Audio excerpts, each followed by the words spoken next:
I have 5 little rules that you can follow as you find your spark and bring your spark to life.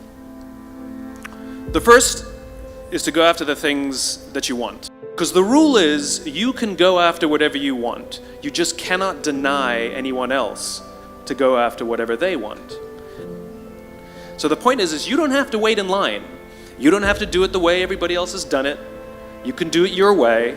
You can break the rules. You just can't get in the way of somebody else getting what they want. That's rule number 1. Rule number 2. I like this one. In the 18th century, there was something that spread across Europe and eventually made its way to America called puerperal fever, also known as the Black Death of childbed.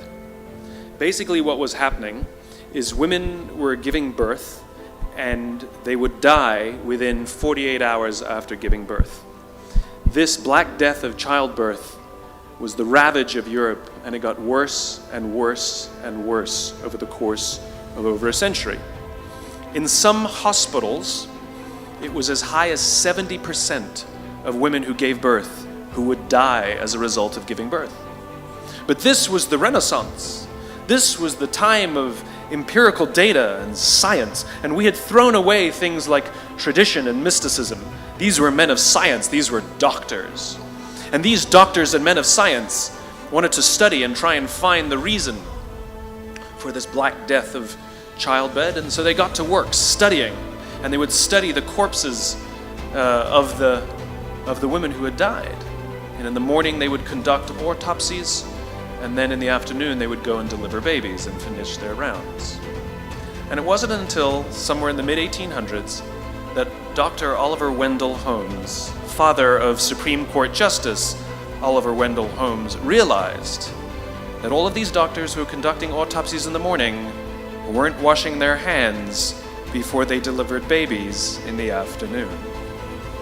And he pointed it out and said, "Guys, you're the problem."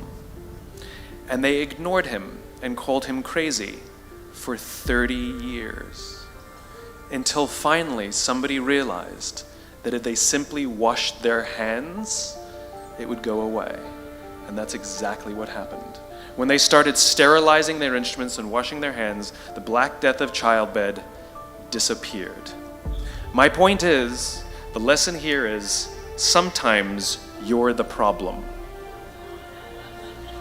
We've seen this happen all too recently with our new men of science and empirical studiers and these men of finance who are smarter than the rest of us until the thing collapsed.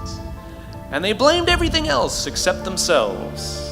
And my point is take accountability for your actions. You can take all the credit in the world for the things that you do right, as long as you also take responsibility for the things you do wrong. It must be a balanced equation. You don't get it one way and not the other. You get to take credit when you also take accountability. I'm all ears.